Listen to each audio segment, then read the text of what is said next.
Dahil sinasamahan mo akong tuparin ng pangarap ko, gusto ko rin ibigay ang isa sa mga pangarap mo. Pero paano ko ba siya gagawin? Ang gastos.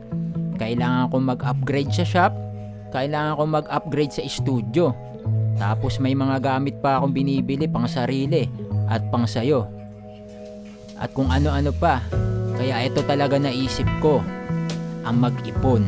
Mag-ipon gamit ang alikansya at buong 20 na barya. Diyan ako nag-iipon, tapos ito, 20. Lahat na makukuha ko sa, wari na sukli sa akin. Basta magkaroon ako ng 20, ganito, tinatabi ko na. Pero sa shop talaga ako madalas makakakuha. Pag matumal, 40 to 60. Pag malakas naman, nasa 120 to 180. Pero madalas 80 to 120 ang nahulog ko araw-araw. Araw-araw yan. At dahil nga meron tropa na biglang nagbenta ng iPhone na mura, ito bubuksan na namin. Mga 3 to 4 months yata ito na pag-iipon. Hindi ko na maalala eh.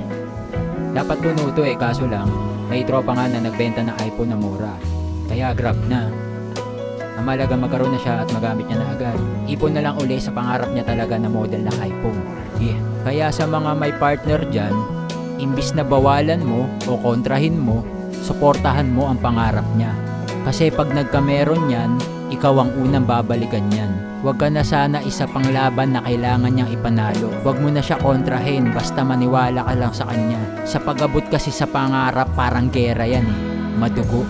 Halos lahat kalaban, kakompetensya, halos lahat walang bilib sa kaya niyang gawin. Basta may isang tao lang talaga na maniniwala sa kanya, kahit wala na yung iba. Isipin mo yon, kahit anong gawin niya may papalakpak sa kanya. May mag-cheer, yung suporta tunay, diba? Ganun kalakas yung motivation na mamibigay mo sa kanya. Talagang sobrang gaganahan yan. Kung mabiguman ay meron pa rin siyang masasandalan at magpupush sa kanya. Sigurado naman may tiwala yan sa sarili niya. Pero iba pa rin pag may isa, diba? At yun nga, inabot din ng 8,300 pesos. Nakaka-proud lang kasi kaya ko pala mag-ipon kung gugustuhin ko. Kulang to. Dadagdagan ko na lang, may mga kinita naman ako sa mga side hustle ko Tsaka may naipong kita rin sa shop. Yeah. Oo, tas pakita mo yung mukha mo.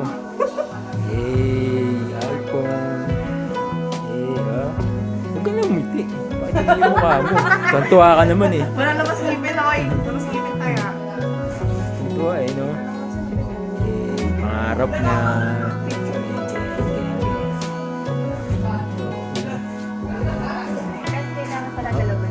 Promax ka na ngayon. Angas mo naman. Angas mo naman siya. Lang siya tuli. Sinelebrate yung pagkakaroon niya na iPhone. Celebrate At syempre, dahil hindi biro yung gastos dito, gusto ko siya bilan ng screen protector. Bibili na lang ng tempered glass. Ito na, ceramic para na talaga nababasa. Magastos na lang din naman. Yung pinili ko, ceramic, kasi hindi daw siya nababasag Kaso, nakakalabo nga lang siya ng screen display.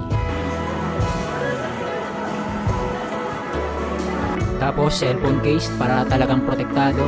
Kaso wala siyang nagustuhan dito kaya sa Shopee na lang kami bibili. Syempre, food trip din para full package. Yeah! Pansin ko rin na parang matagal mag-charge yung iPhone niya kaya binilan ko siya ng fast charger. Yung case, complete package na siya.